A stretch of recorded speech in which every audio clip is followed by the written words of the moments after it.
네, 잠언 1장 두 번째 시간입니다. 제가 먼저 읽을게요. 1장 7절부터 9절까지입니다. 여호와를 경외하는 것이 지식의 근본이거늘 미련한 자는 지혜와 훈계를 멸시하느니라. 내 아들아, 내 아비의 훈계를 들으며 내 어미의 법을 떠나지 말라.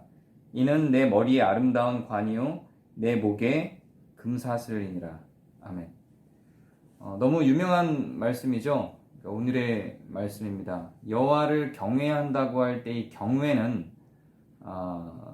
영어로 번역된 걸 보면 두려움, fear라고 되어 있습니다. 그러나 우리가 일반적으로 생각할 때의 그 두려움의 의미는 아닙니다. 성경의 다른 본문에는 공포나 두려움을 표현하는 표현들이 다른 단어로 사용이 되고요. 그런 것들은 두려움이나 공포라는 단어로 사용을 한국어로도 번역을 합니다. 여기 경외라고 한 거는 달리 정확하게 표현할 수 있는 단어가 없어서 대대로 그냥 경외라고 한국말이 표현하고 영어본에는 fear라고 두려움에 해당되는 단어를 사용하는데 한국말이 조금 더 잘 번역한 것 같습니다. 단지 fear, 두려움이라고만 보기에는 좀 어렵습니다. 성경의 용례들을 살펴보면서 과연 이 단어가 이 같은 단어가 쓰인 곳을 살펴보면서 이게 어떻게 사용되었는지를 조금 보면요, 이렇게 사용됩니다. 먼저 신명기 4장 10절을 보면 율법을 들을 때 하나님께 경외가 생긴다고 표현을 해요.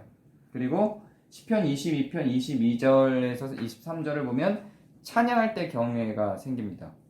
그리고 시편 103편 13절을 보면 하나님께서 긍휼을 베푸실 때 경외가 생기고요.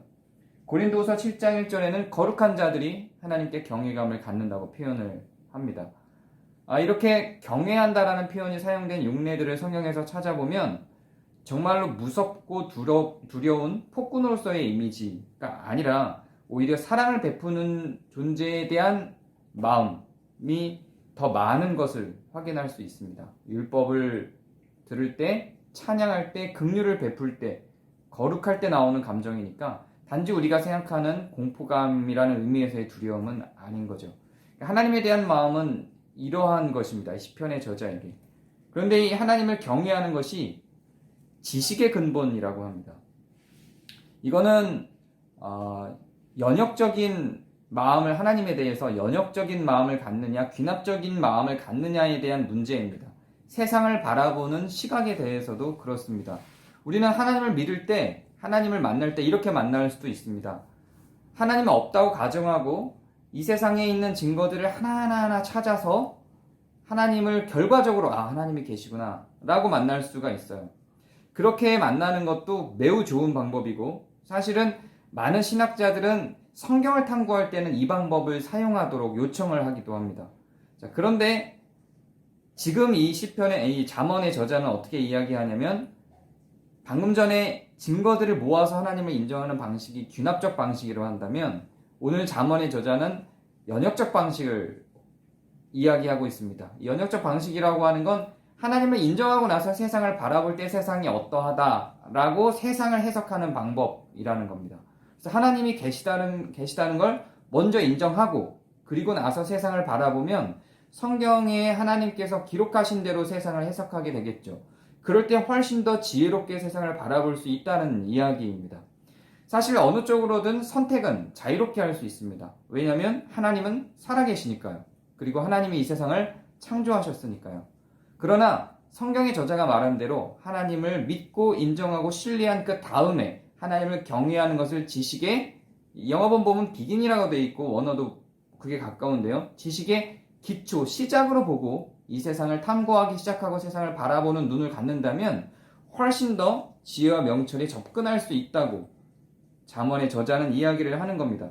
그렇기 때문에 내 아들아 내 아비의 훈계를 들으며 내 어미의 법을 떠나지 말라라고 이야기를 할 수 있는 겁니다. 이것은 모든 아버지와 어머니를 이야기하는 게 아니라 이스라엘에서는 대대로 아버지와 어머니가 하나님에 대해서 가르쳤기 때문에 이때는 교회도 아니었어요.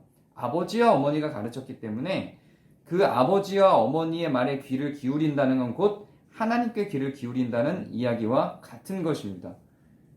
그리고 그것을 네 머리 아름다운 관이요 내 목에 금사슬이라고 표현하는 겁니다. 이건 그냥 은유적 표현이죠.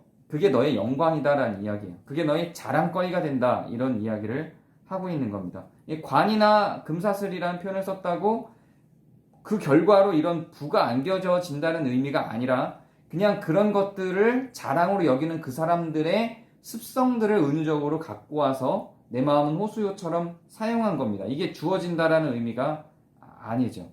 오늘 하루 하나님을 경외하는 마음으로 이 세상을 바라보시고 하나님이 조성하신 세상 가운데에서 하나님의 영광을 보며 여러분 가운데에서도 같은 영광, 관과 금사슬과 같은 영광을 누리는 하루가 되시길 바랍니다.